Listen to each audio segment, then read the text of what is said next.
This episode of the Shack Chronicles is brought to you in part by David Hartland Guiding. To book your next adventure, please check out www.davidhartlandguiding.com.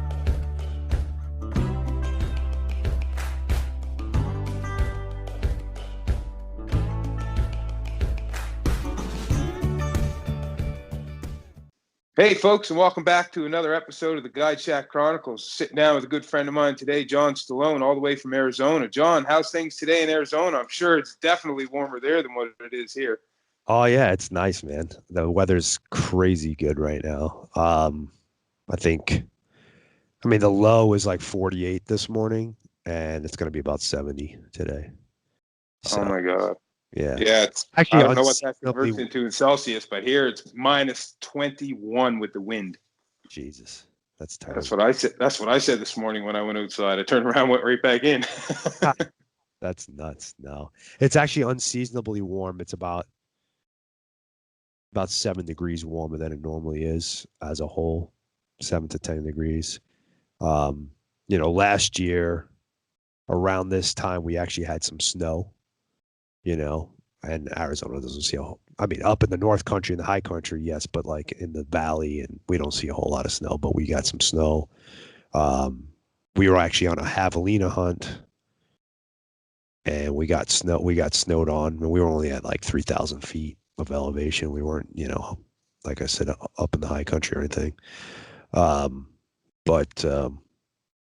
Yeah, from now to about May, that's when everybody wants to be here, because the weather's just, bluebird skies and I got a buddy of mine from Wisconsin that comes up fishing with me every second year, and he's a snowbird. Like, he leaves Wisconsin. He probably 2 weeks ago, I think I was talking to him. He's getting ready to leave in a couple days, and he said, I won't be back to Wisconsin until at least mid to late May. He said, I'll call home to check the weather reports. He said, I'll determine when I'm leaving Arizona.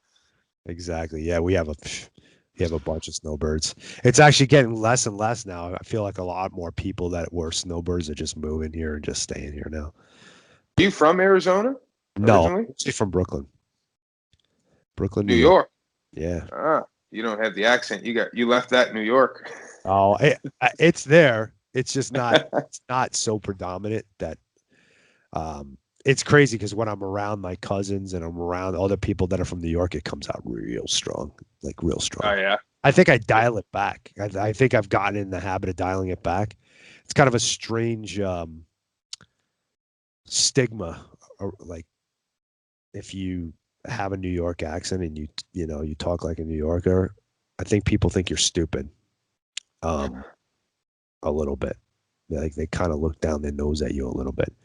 They know you're streetwise, but they think you're not cultured or something. So I don't know. I think I learned to dial it back a little bit over the years, and my normal speech. I mean, there's definitely words that I say, I'm from back east, but it's that's like no matter how much I try, you can definitely tell I'm from Canada, though, can't you? Eh? Oh yeah, for sure. Hey. Exactly. Too funny. So, what do you got on the go down there? I know what you're doing, but tell some of the viewers about some of the cool things you're doing down there. I mean, there's not too many people I know that have the diversity in their guiding program that you do. So it's pretty cool stuff.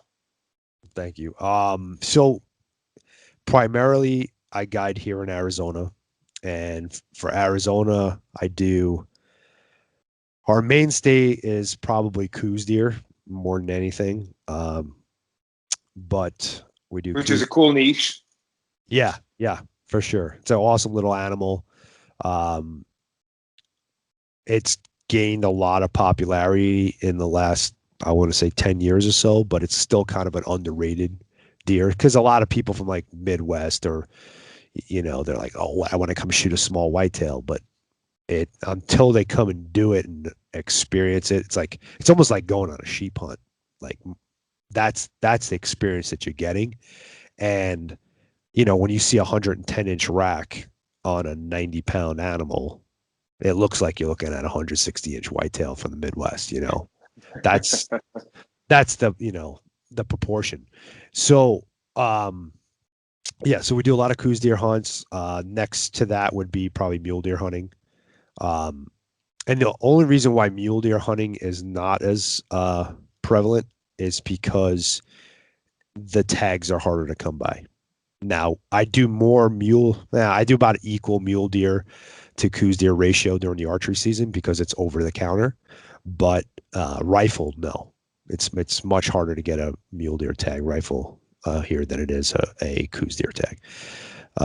Or Coues Deer is actually the correct pronunciation for it, but anybody who's from Arizona calls them Coues. And then we do elk hunting. Again, I do 2, maybe 3 clients a year, elk, because of the tag situation. They're tough to get. And I don't have the clientele built up that has been putting in with me for years and years. I got 1 year in. I put in this year. Yeah. You walked me through. So if anybody wants to go, if anybody wants to put in for Arizona elk and wants to hunt with John, he can walk you through the process. It's pretty painless, and you can get an extra point that you never lose if you take which I haven't done that yet. I will admit I haven't done that, but I know I can do it. So. But you see, the thing about that is you have to come here one day and do the 1-day infield class. So it's kind of hard for people to do that. But that's why they reward you with a permanent bonus point. And then I thought you could do that online. You could do the testing online, but the in school you can't. The right. Infield day you have to do in person. And with COVID and crap, it's been a pain in the ass to do that. On top of it, both my wife and my middle daughter have taken it, completed the testing online, and still have not been able to get into a class because they're so limited. So hopefully as that opens up, back when it was before COVID, we were, getting people into those classes. Like, I think there was like 1 or 2 a month, it wasn't hard. So that's one way to get a permanent point. And then after you've put in for 5 years, you get a loyalty point for the species that you're applying for. So if you put for elk and deer for 5 years straight, you get a loyalty point, and you don't lose that loyalty point unless you don't put in for 2 consecutive years. Then you lose it. Gotcha. So, and you're almost guaranteed, or you are guaranteed with 7 points? No. That's every hunt is different. And it changes from year to year. I don't know if you ever heard of that, the point creep term. There's point creep. But the cool thing about Arizona, that's much different than a lot of these states that run point systems and preference point systems, is that you pretty much have a mathematical chance, or you have a mathematical chance, not pretty much, guaranteed a mathematical chance every year. So there's guys, for instance, we took a sheep hunter out 3 years ago. 3 years ago, and he only had 3 points, and he got a desert sheep. Now, max pool for desert sheep is 25 points. So, that's a cool tag to draw. But after the draw, my cousin Anthony, who owns Phoenix Shooting Bags, he drew with 6 or 7 points, also not enough points. So he got a random tag. Me, when I drew mine, even though I had 16 points, I still wasn't in the bonus point pool. So Arizona allots and I don't remember the percentages right now, but X amount of percentage for out-of-state hunters, X amount of percent for in-state hunters. Then you put in 5 choices for each hunt. And the first pass is your bonus point pass. First pass is, yes, the bonus point pass. And then that's everybody who has max points for that species in that unit. And then there is, and that only looks at your first and second choice. And then there's the random draw. Okay, now there's X amount of tags available for the random draw. Same thing. It only looks at first and second choice. And then from there it goes to, the general, basically a general draw pass through. or the last pass, and that, if there's tags, if your number, how can I explain this? All right. So think of it like this. If I have 5 bonus points and there's a big hat, okay, I stick my hand in the hat 5 times and I pull out 5 different numbers. And whatever my lowest number, that's my position in line. Okay. So when it comes to my position in line, and let's say, for instance, I drew the number 2. I'm guaranteed a tag if I draw number 2. But if I drew, let's say, tag or number 1,000, right? I have to hope that the 1,000 people in front of me weren't putting in for a unit that I put in for. So that's, there's always a chance for you to get it. It's just, yeah. Could you get drawn on your first year? Absolutely. So I still might have a chance then. You have a chance. Well, they're hitting cards today, matter of fact. Oh, so wouldn't that be awesome if my phone rang right now and said that I got a tag? If your credit card that you used gets a charge from the Fish and Game today, you drew a tag. Oh, I'd love to make that call back to you tonight. Yeah, exactly. Yeah, and the guy that I guided last year, I think only had three points, and he drew a pretty primos elk tag last year. We had unit 8. We were on some big bulls. The last 4 days of the hunt was a little slow season, but we were on a big bull the last 4 days of the hunt, and he ended up getting a bull. He shot that raghorn that was with the big bull, but it was a great hunt. He had a great time, and he was super, super happy. Why was the season slow? Abnormally warm? Very warm. Very warm. Same here for moose. Super dry. We had a super dry year for everything this year. So going back to one of the other things that we that's pretty unique to Arizona, that we hunt and we do very well with that hunt is the javelina hunting, and it's super popular. I can't. Excuse me. Sorry about that. My no worries. Throat's getting a little. It's crazy because I always thought it as a fill-in hunt for us. We fill in our seasons with predator hunting, which we do very well too, and javelina hunting.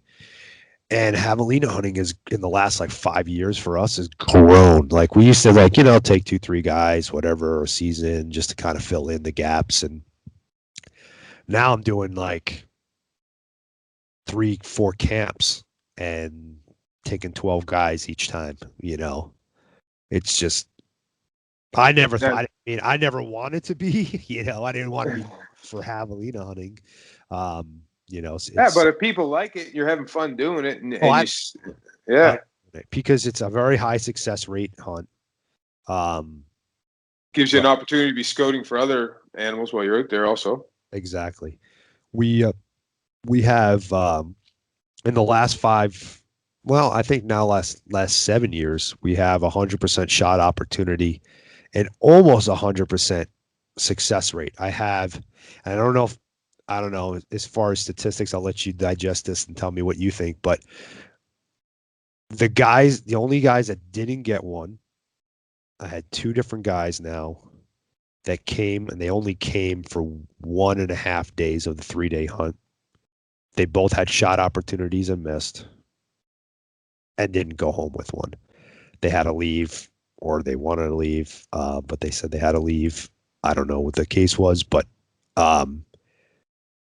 unfortunately, they didn't get one. So that kind of skews my my statistics now.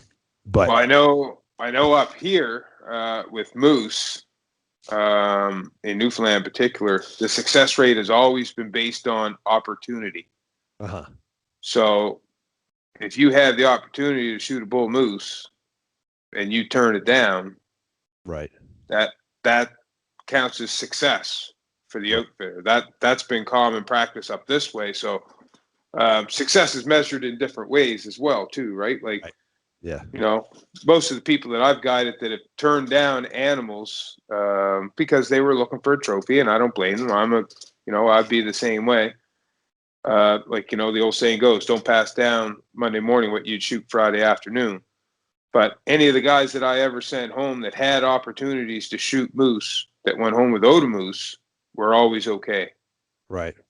So I don't know what the situation was like there. Hopefully they didn't leave. They left halfway through their hunt too. So yeah, no. But I think you should count. Had, I think you should count as 100% opportunity.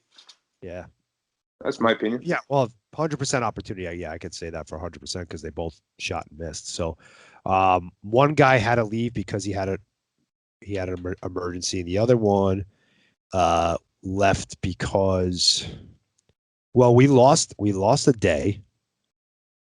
We lost a day, and then the next day we lost a day because it was snowing so bad that it just Javelina don't like inclement weather at all. And then the next day he was with his dad, and his dad shot one, and that's when he had the opportunity. It wasn't a great shooting opportunity, but he took it and he missed. And then for whatever reason, I think he had to get back for work or something. He had to miss the last day, so he really technically only hunted that one day. Yeah. And I know it's unfortunate for everybody. I know he would have got one. I just, So what's the average size of these? We don't have javelina up here, and I've never seen one. So, like, are we talking like an average size of like a 30-pound pig, a 50-pound pig? I'd say that most of the boars we take are between 40 and 60 pounds, and the sows are 30 to 50. Okay. Yeah. And those are average. Now, what would a big boar be? I've only killed one that was right in that 70-something pound range, and it was during archery. 70 is a big one. Yeah. I think it was like 70. I didn't really weigh him. I just kind of grabbed a luggage type deal, and I kind of hung him up, and it's like, oh wow, 70. That was like 73 pounds. This is going back several years ago, and it was in one of our metro units. It was actually here, not far from where I live. So my guess is he was probably eating on a lot of landscaping and getting into people's garbages and whatnot. Yeah, so that brings me to my next question. Are these a problem animal in the metro areas? No, not really. I mean, a little bit.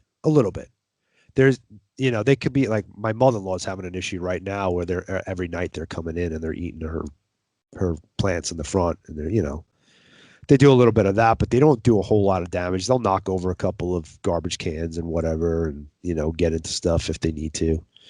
But for the most part, they're not like a pig. They don't root up ground. They do. They actually do. So they like tubers, but they're not nearly as destructive as pigs are. That's like a secondary thing for them. They'd rather eat on succulents and, stuff that they don't have to dig for, but they will dig for tubers. And the cool thing, like at least in the areas that I hunt, we find that the things that they're digging are the plants that we don't really want anywhere. They're like, I don't know what it is, but they love cat's claw. They're always digging up the roots of cat's claw, which is a freaking pain in the ass here. Like, I mean, north facing slopes, you got covered and you can't even go up it because it's so bad. But they get into everything. They can get into everything, but they're eating on prickly pear paddles, and we have. So what do they like to eat? Yeah, mostly succulents. But they. What do they like to eat? Like, are they a good table meat or? Oh yeah, actually, it's so funny. They're I would say the majority of people you talk to are they'll make the comment that they're terrible and they taste like they smell, and you know what? And I kind of was that way when I first started hunting them years and years ago. But then I learned how to cook them. I learned one way about 10, 15 years ago, probably about 15 years ago, how to do like the back straps and stuff like that. I learned like a special marinade and how to do them on the grill, and those were good. And that's what I kept on doing. And I'd always give like the legs away to, so I'm in construction also here, and I have a lot of Hispanic, Mexican people that work for me. And so I'd give it to them, and they would bring me back like green chili and other types of stuff, which was good, but I didn't know how to do it. But I learned how to do 4 or 5 different recipes, and man, now I get people asking me for it, Nice. Well, that's good that it gets used, right? Because everything tastes good if you just learn how to cook it. Right.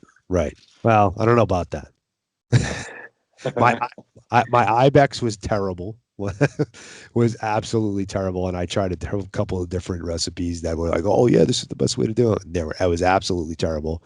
And what was it like? Like, explain why. Barbary sheep is not very good. Also, they just like, are they musty or musty, tough like shoe leather? No matter what. Like I tried slow cooking, I tried smoking. I mean, no, terrible. Absolutely. But I'm sure there's somebody who figured it out there. I haven't figured out who that person is yet, and so I don't know if I'll ever draw another tag. It took me 10 years to draw the first tag, and so we'll see. So were you on any sheep hunts this year? No. None of my clients drew. Every year we go and take a little inventory just in case we draw somebody, so I know where we could get into them. I hunt 2 or 3 specific units for sheep. They happen to be the 3 units that are I don't want to use the word easiest, but the easiest, the most likely for you to draw in a random situation, because they had the most amount of tags and the most amount of sheep also. The trophy units, like the super trophy units, I don't even look at those anymore, because there's guys that are so well established in those units that if people draw that hunt, they're going to go to them. And they know their area, or same as your area. Yeah, I've been in there, and I found some giants, and it's just one of those things, it's like, I don't know. I don't think I can compete. So it's not something that I spend a lot of time on. There's guys that have been doing it longer than me, and like I said, have it kind of, that's their thing. That's all they do is pretty much sheep hunting those, 3, 4 units, and that's it. So your antlered animals are all draw, and I think it's pretty obvious when those seasons are. When can somebody come with you to hunt javelina? So javelina season, there's 3 different seasons. There's your archery season, which is in January. It goes from the 1st to usually the 20th. Yep. And then there's the ham season, which is 2 weeks in the beginning of February. And then there's the rifle season, which is 1 week towards the end of February. So they are limited seasons. It's not like so your predator's probably pretty much open. Predators almost open year round. Well, it's year round for coyote and almost year round for mountain lion. But bobcat, fox, Quadrimundi, any of the fur bearers, there's a season. I got to look at the start date. I believe it's August 1st, and it goes to March 31st. We close March 31st for fur bearer. The javelina also has an over-the-counter tag. It's archery only, and it's in the metro units. And that coincides with deer season and surpasses it, basically. So it starts in like some units, it's in August. Others, it starts in December. You got to look, the regs keep changing, but that's a fairly liberal season. It goes pretty much from like anytime that deer season starts to the end of when Javelina season ends, like the draw tags. But it keeps changing. I apologize. That we don't do a whole lot with that. Like I will personally, I'll personally hunt that, and I take Javelina during that almost every year. Did not this year, and didn't really spend any time, but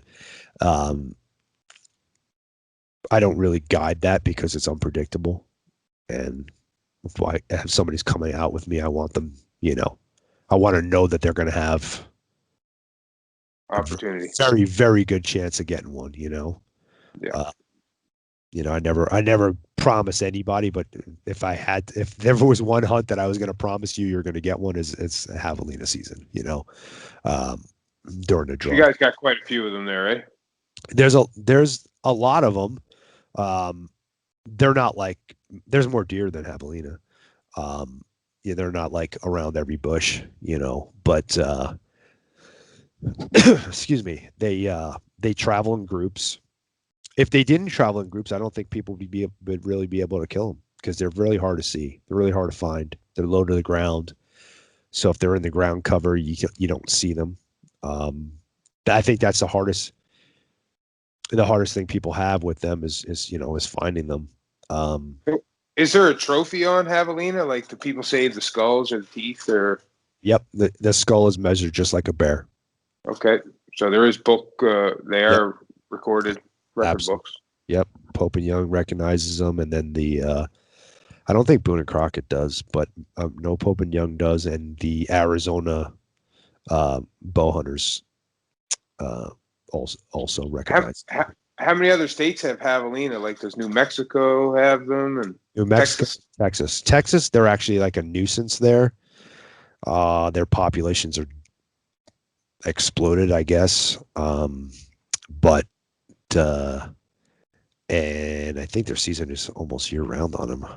If I remember right, yeah, I'm pretty sure it's year round on Javelina. But they occupy so much of it's on private land that it's a lot of Texas is pretty much private land. So exactly. So it's not a really great place to hunt. Now, New Mexico, this year we started guiding there, and I'm taking a select few clients with us that have hunted with us before to that hunt. I work with another outfitter there who is running, keeping us all legal and stuff, and running the actual hunt. But I will be there, assisting. And if that turns out, we'll probably start offering. So their season's a lot more liberal, and their tags are over the counter, so you could purchase the tag over the counter. And it goes to the end of March, which is, so it's a little bit longer season and more opportunity.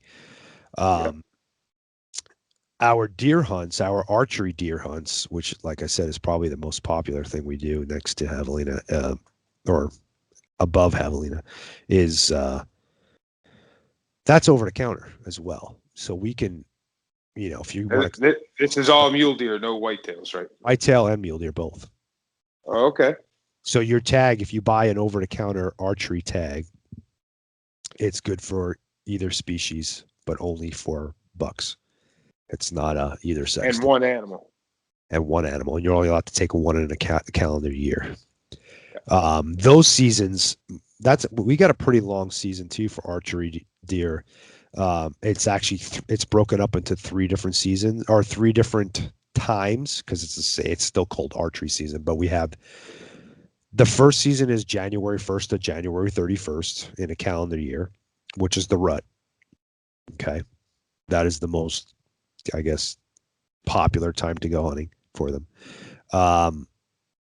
Then we have August, usually around the 20th to about September 14th. So you got another month there.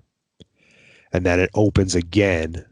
It'll close, once it closes, it opens again after the rifle seasons and during the rifle rut hunt, quote unquote rifle rut hunt, which is December 15th to the 31st. So you have 3 cracks at it. So if you bought a tag as an out-of-stater or in-state, and you came in January and you got skunked, you could come back again in August and then again in December. And the cool thing about it is if you come in December, you come after Christmas, you can kill one and then get another buy tag right January 1st. And then hunt again. Yeah. We have a lot. So the actual thing to do would be come down the end of December after Christmas, hunt a week, right, stay another week. Yeah. So this year I started offering, we were doing a 10-day hunt, 5 days, the last 5 days of December. You come and we hunt water holes, and we sit you on water holes for the first 5 days. And then the second 5 days we switch to spot and stalk, and the opportunity to get 2 deer. And I had 2 clients come and do that, and both of them tagged out both times, which is great. Did they tag out one in each species? Yeah. Yep. That's exactly that's what I'd want to do too. Well, actually, I shouldn't say that. That's what I'd want to do. I'd rather shoot 2 muleys because I haven't shot any muleys. I've shot a few whitetail. Right. And I actually brought this one to show you. I don't know if you ever seen this one before, but this is one of the last big bucks that I shot. Ah, that's a nice one, man. A lot of character. 168 and 3/8 Boone and Crockett, and his brow tines are 20 inches total. That's giant, man. That's crazy. Well, where did you get him? Here in Nova Scotia. Oh wow, okay. Yeah, I didn't know. See, I didn't know you guys had good deer in Nova Scotia. I thought that. I know there were big body deer there, but. Well, actually, we're not like Saskatchewan. Like Saskatchewan, like they're known for the 300-pound deer. Like personally, myself, I've shot a few nice big bucks over my time. Been very fortunate. Had a lot of time to pursue them after my guidance season in Newfoundland for moose. I would have all deer season off, so I had lots of time to pursue. And right. But here, like you talk about a deer that's over 200 pounds.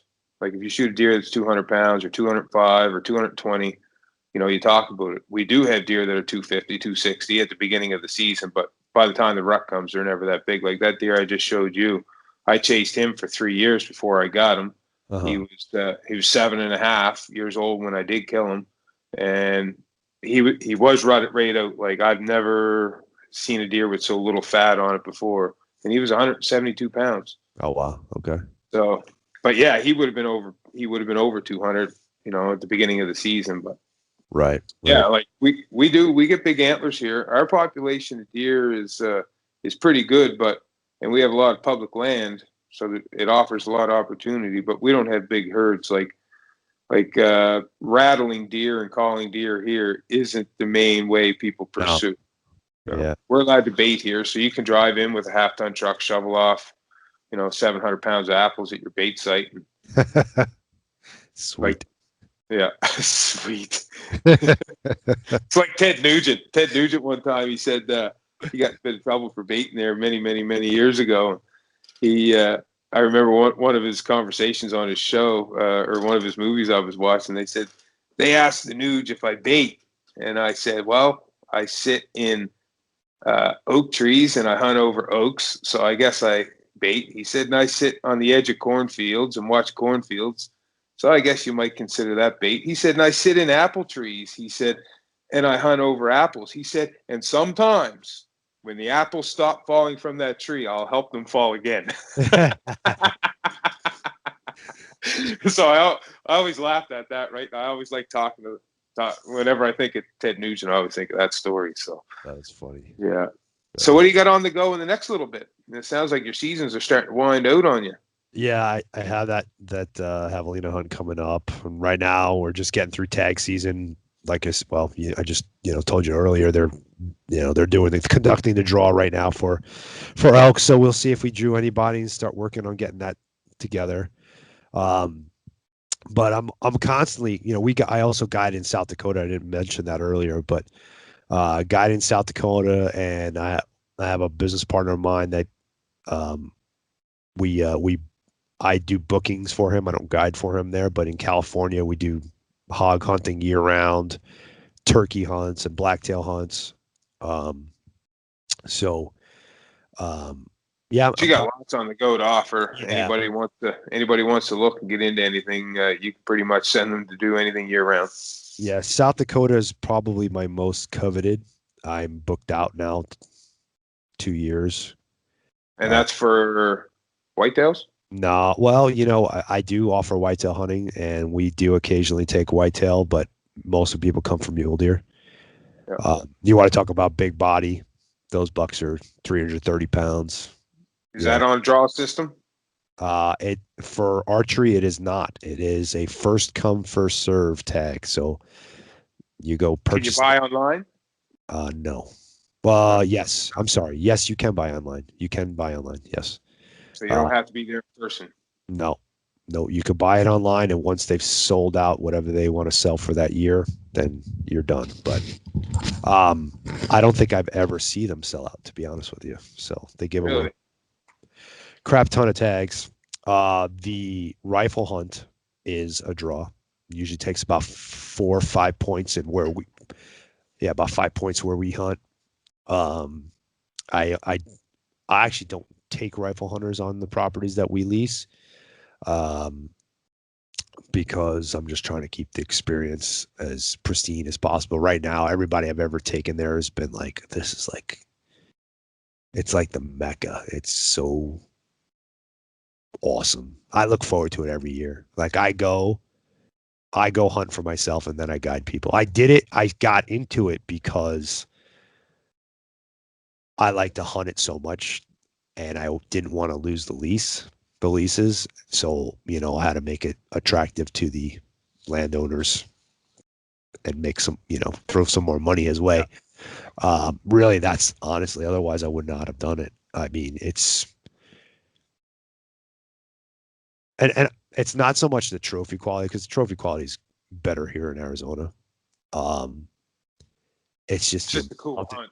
It's the amount of deer and the experience. Like you go there, one, it's private land, so the deer are not very pressured. Not that they're stupid by any means. Like they see you. They're it's not a high fence hunt. They see you, they're not.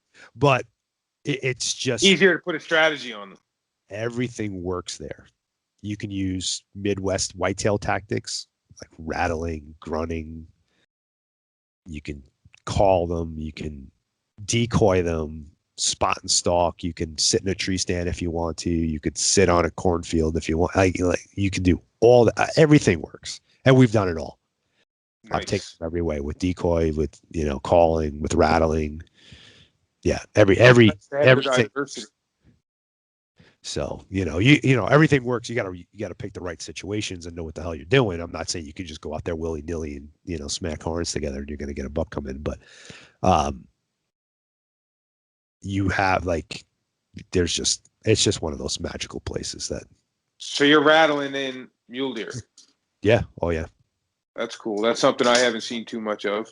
Yeah, actually, there's a little clip. He's a smaller buck, but he's a little 3x3 that runs up of me rattling. If you go on my YouTube, there's a. I'll try to find that. Put it in the comments. Yeah, 3 South Dakota hunts on there. Actually, the one of the ones where I kill a whitetail spot and stalk is actually a public land hunt. So I used to go public land hunt. It's even great. There's great public land hunting there too, but it's kind of like a little few and far between to find the places, but the places that are available, if you're not afraid to hike and you're going during the archery season, you're not going to see people. If you go during the rifle season, it's a freaking war zone. Yeah, no, not interested in that. No, absolute war zone, because it's one of the few states where you could rifle hunt during the rut. So the peak of the peak of the rut is when the rifle season opens. It's like November 14th. Yeah, like our deer hunt here, it opens up in September, early September for archery. Right. And then our archery season runs from September to the second Saturday in December. Okay. And the only days that it's closed are Sundays. We're allowed 2 days a year, I think, that we can hunt on Sunday, which is totally lame in this day and age. I know, right? Yeah, you can go to Costco and, you know, spend a bunch of money and buy meat, but you can't go get fresh meat for your family. Anyways, that's a whole other show. Yeah. They're actually got a bill right now in I think Connecticut that they're trying, or New Hampshire or something, that they're trying to eliminate that very same. You know, there's a lot of back east, like New England, that still has that, you know, counties that have that same restriction. Law. Yeah. Yeah. Yeah. That you can't run on Sunday. I think that was a church thing, I think. Yeah, and which, you know, I can agree on that if everything was closed. Like, you know what I mean? Like, yeah, but yeah, when you got a great big shopping mall with 300 stores in it open and people in there all walking around. Right. If they're all in the shopping mall, they're not in the woods. So yeah, when I first moved to Arizona, you couldn't buy liquor on Sundays. Yeah, well, we couldn't buy liquor here for years. Now the government here realized that they were losing money to the bootlegger, right? Yeah. Now it's a free for all over here. It's crazy. Yeah, but we still can't buy liquor in stores here. You actually have to go to a government-run liquor store. We can't walk into like the average gas station and buy beer here, but yet I can leave and go to all my neighboring provinces and walk into a gas station and buy beer on any day of the week. And my two neighboring provinces that have black bears have spring bear hunts and have for years, like forever. And we have a bear issue here in my province. And you can't. And they won't give us a spring bear hunt. Instead, what they did was they gave the trappers 2 tags a year. Okay. Nobody traps anymore. Bears are always a an area contention, because, and the problem we're seeing, so we just beat a bear ban in California. That same partner I was talking about, his name is Charles Wigwam. Him and I are, you know, kind of spearheading, working on projects right now that you know, it's a conservation project, but it's a pro hunting project where we're trying to beat these anti-hunting bills that are coming up here in the United States before they make it to, you know, legislature, or before they go to court or any of that stuff. I'm just trying to, you know, get people involved. And one of the things, you know, so bears, like I said, bears always an area of contention because there's so many hunters out there that don't bear hunt, or that are against bear hunting, or lion hunting, or predator hunting. You know, there's somehow, I only hunt for meat. You know. And that's cool, but don't condone somebody else for why they hunt or what they're hunting for, because they're not saying anything about you, right? Well, you know, what we're trying to get people to realize is that we're all in this together. And, you know, bear hunting is just a first step. It's the gateway, you know, is the gateway to get to what they want to get rid of all hunting. That's what the agenda is. That's what Hughes is doing. That's what, you know, these organizations, anti-hunting organizations, they start with one thing, and then they get that, and you give it up because you're like, oh, it's just that, and I don't do that. Let's just give it to them. You know, let's just shut them up and give it to them. 100%. And now and eventually they're going to come for something that you love. And now the people that, you know, are predator hunters, bear hunters, trappers, whatever, they're no longer around because they lost what they were passionate about. Yep. And now they're not here to stand up with you, and you're left alone. And 100%. And here the same things happening here in Canada. Like the you know, our lovely leader. I can't call him a prime minister. I'll call him a leader or a king. Yeah. He's taken away all the black guns. If it's black, it's a military assault rifle. So in the media's, or in the general public's eye that doesn't know any different, they think, okay, there was a mass shooting done in, you know, Las Vegas with an AR-15. They must be horrible guns. Well, little do they know, that exact same gun, the exact same way it works, the exact same barrel, same bullet, and you put that on a black rifle, it's one gun. You put it on a wooden stock, they look totally different. It's the same gun. Right? But they don't realize this. So now now we got the problem here in Canada because there's not a lot of people in Canada really, realistically, compared to the United States that own black guns or, AR platform guns. And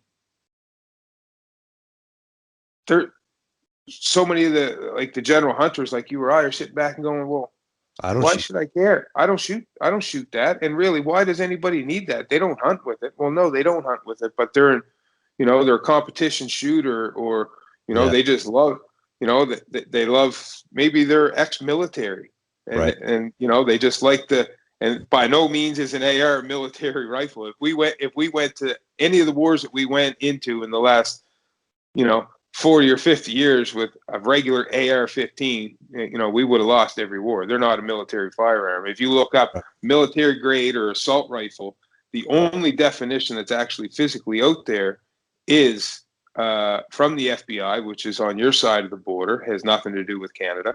And one of the first things that it is it's a fully automatic firearm. Right. Well, AR-15s aren't fully automatic, so.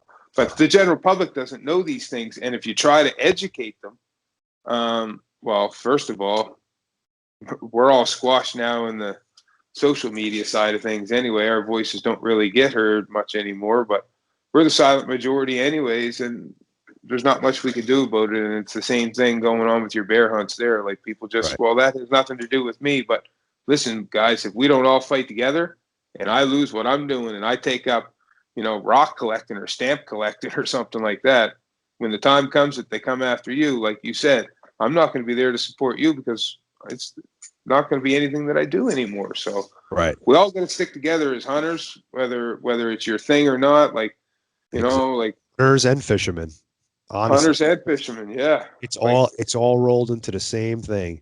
And really right now, the only thing that's kept us here is the fact that we have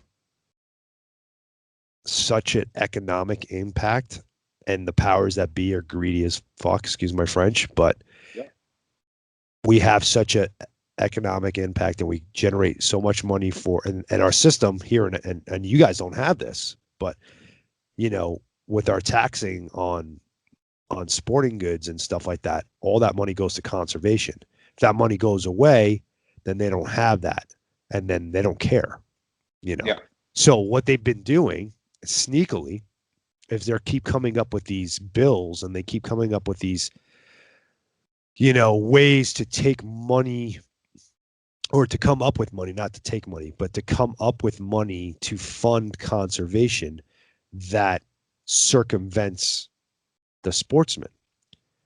And sportsmen are like, oh, cool, more money and we're not thinking about it. We're not, not looking at it with the, to the right scope.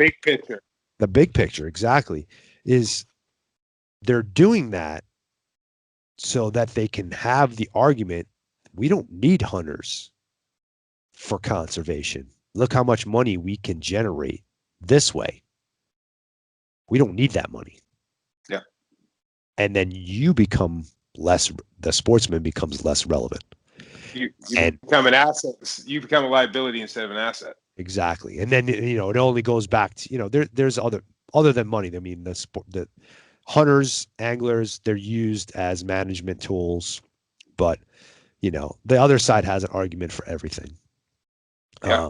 And something we did here years ago, and this is what we should be doing as hunters. We should be organized, hunters, fishermen, all together, like you said. And I hope everybody's listening to this, because this is a real good point. Many years ago, we had an organization that was trying to shut down something, like shut down an area and make it, so you couldn't drive your four-wheelers, you couldn't get in there with outboard motors to fish. And these were places that my grandfather fished for years. And I mean, you're not getting in there without a four-wheeler to get the boat in there. Right. Guys used to leave boats in there and, used to row around, but you can't leave stuff around anymore because people beat it up or steal it. So times have changed. So you got to take everything with you when you go, and you don't want to leave a bunch of stuff in the woods either. So this organization, they formed and they were fighting against us. So we formed an organization, And then we come up with a brilliant idea. Okay, so we've got more people in our organization, but they're making more noise than we are. We're the silent majority. So let's join their organization. So we all walked in, we all paid our membership and joined their organization at their annual general meeting. Voted their members of their board of directors and appointed our new board of directors and dissolved the committee. Beautiful. That's awesome. Yeah.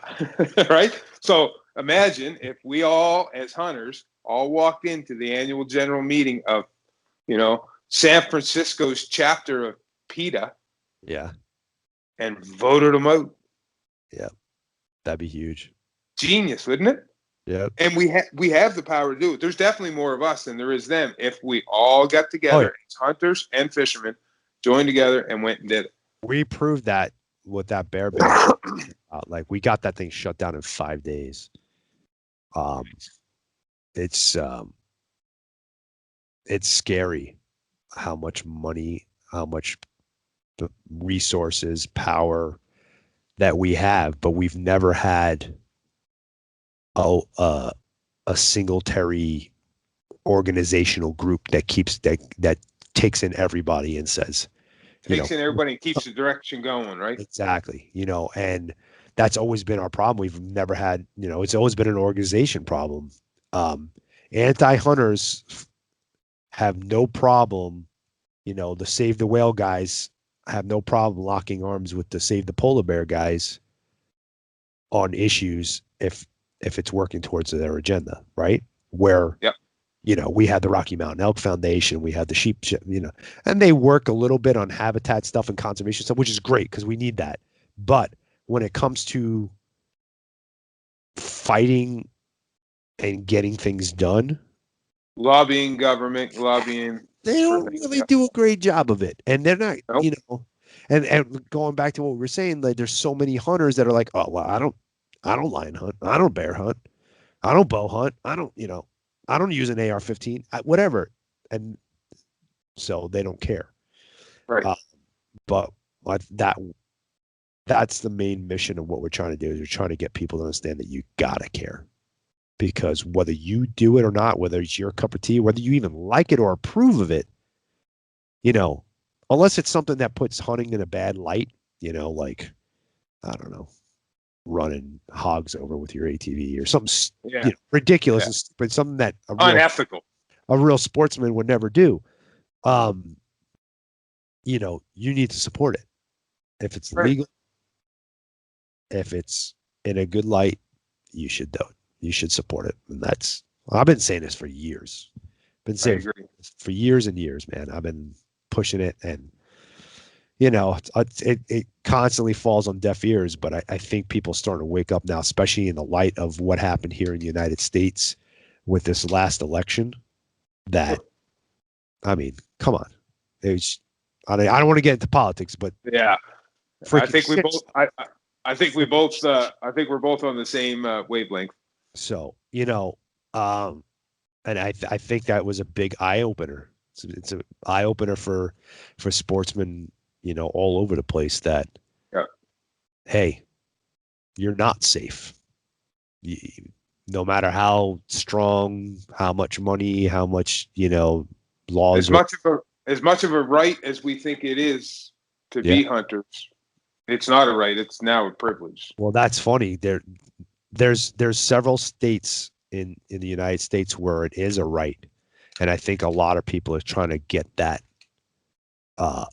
passed. So, and I don't know, but there's a sportsman's caucus, congressional sport. What is it? I think it's the Congressional Sportsman's Caucus or Congressional Sportsman's Alliance.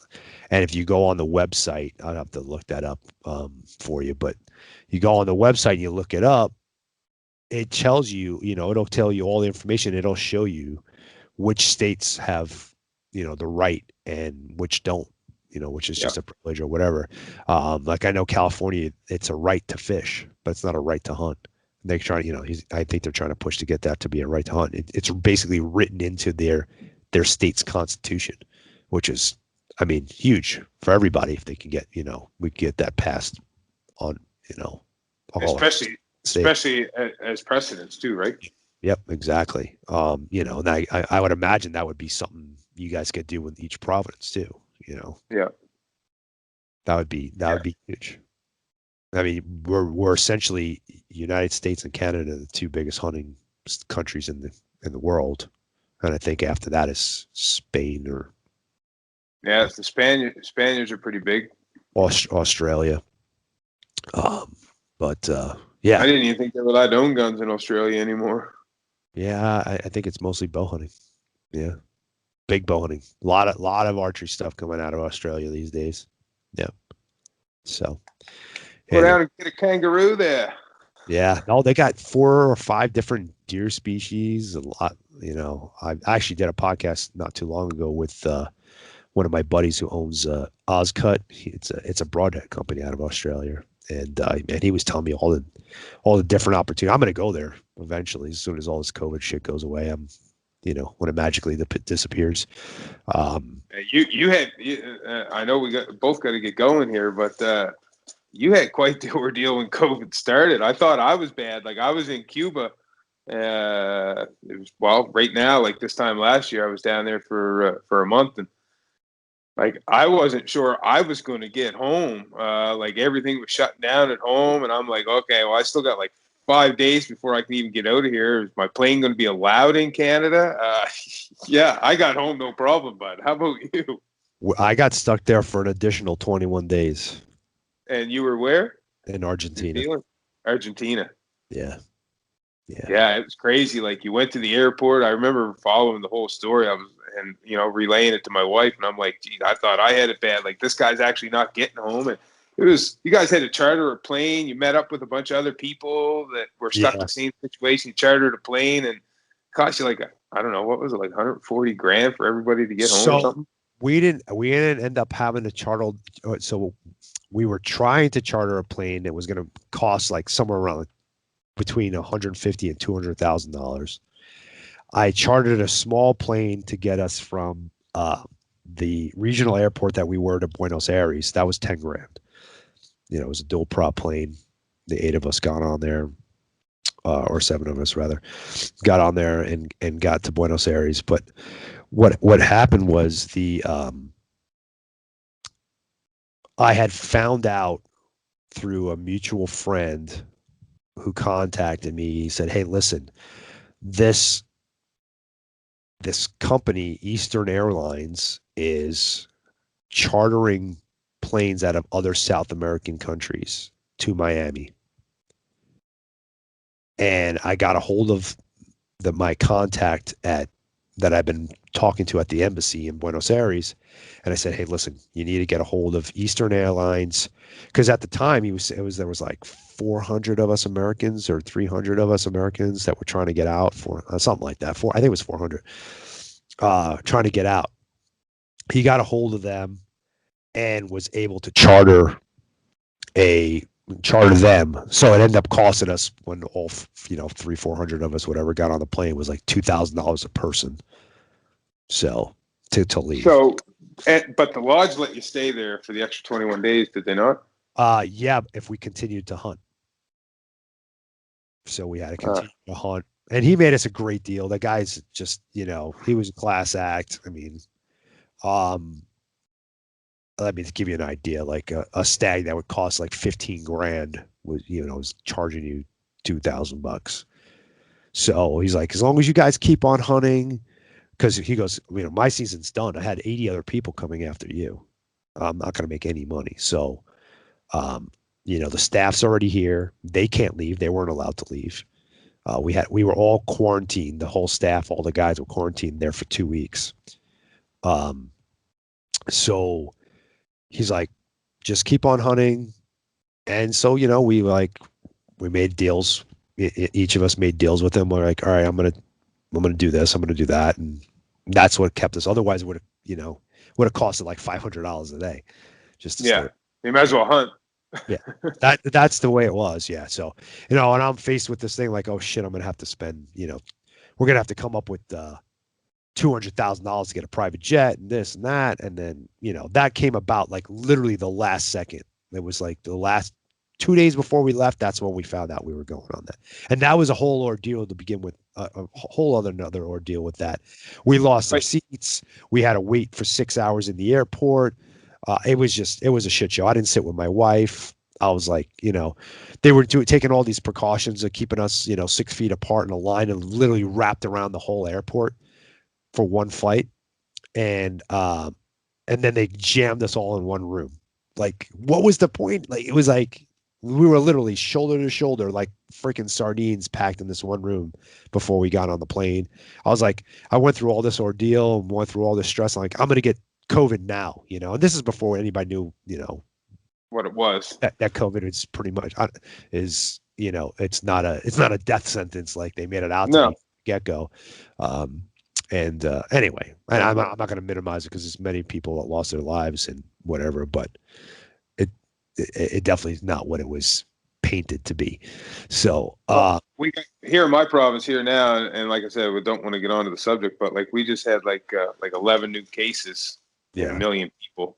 And one of the restrictions that came out, and I'm all for the church, stuff like that, but one of the restrictions that came out is you're only allowed 150 people at a church gathering. Right. Okay, so I'm okay with that. But now I'm going to give you 2 other scenarios that they cut back on. Same building.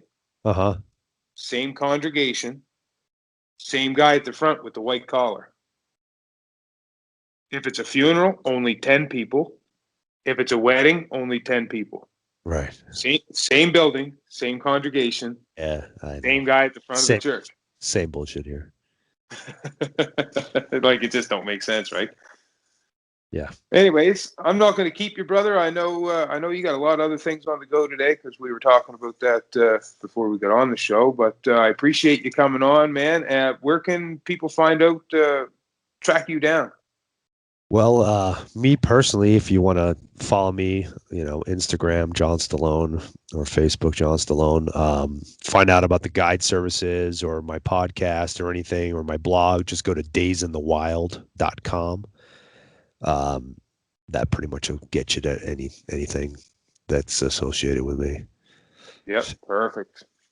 Yeah. And hopefully your season coming up will be blessed with many tag draws in good areas. Yeah.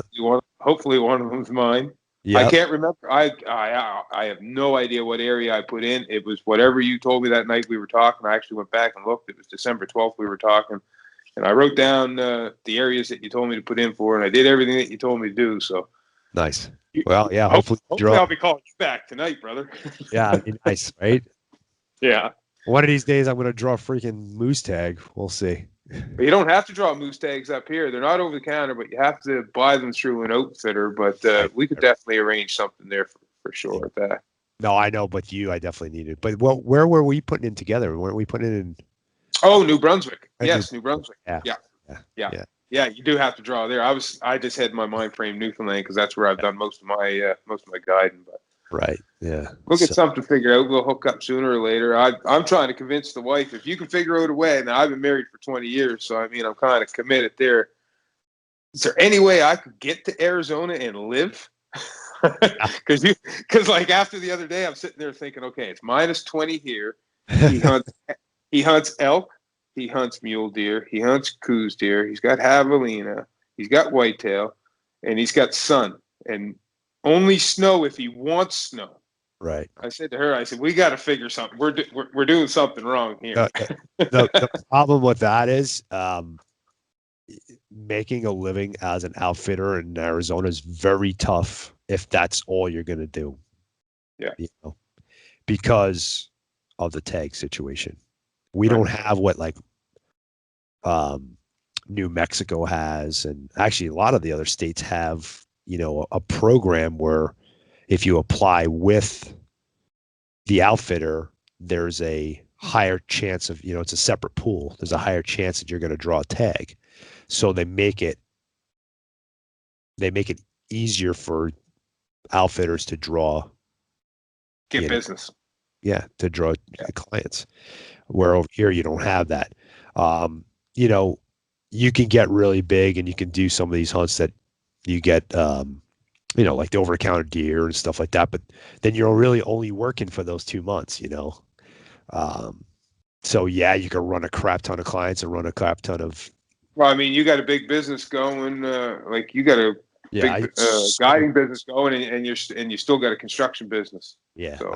I don't think my guide business, I consider it pretty still kind of small and boutique style. You know, I want my customers to have the best experience possible. And I feel like once you start growing to a certain point where you just have a bunch of guides working underneath you, it loses that. Yeah, it loses that soul, so to speak. The guides that work for me they all, I'm not going to say they hunt like me or we all have our own style, but they all have the same goal in mind and they're not just doing it for a paycheck. So it's like, it works. It's a passion for them too. It works. Where somebody the clients feel that too. They could tell when somebody's there for the paycheck or somebody's there for the passion, right? Yeah. Yeah. And that definitely reflects on the business. And I think most clients like that. Most clients are, you know, if they're not a blue collar guy, they're very business oriented in their day-to-day life. So they want somebody that's just a sincere guy, that's passionate, that, like, you know, and they feed off of us. Like, you know, when they're having a down day, they haven't seen many animals in a day or two. Our positivity is still rocking through the roof because, you know we got 3 days. We're not even halfway through the hunt. I'm not sweating it till, like, you know, after lunchtime on the last day. They start feeling the pressure. Yeah. I start feeling anxiety. I feel like that's when I do my best work. Anyway, I always work better under pressure. Well, awesome, man. Thank you for having me on. I appreciate it. Yeah, thanks for coming on. I'm glad we got to sit down. I actually learned a lot about what you're doing that I didn't already know, so that's good. And hopefully my viewers took some from it, and they'll be in touch with you. Book a hunt. Appreciate it. All right, John. All right, thanks, man. buddy. Good luck. Take care. Be good. Thanks.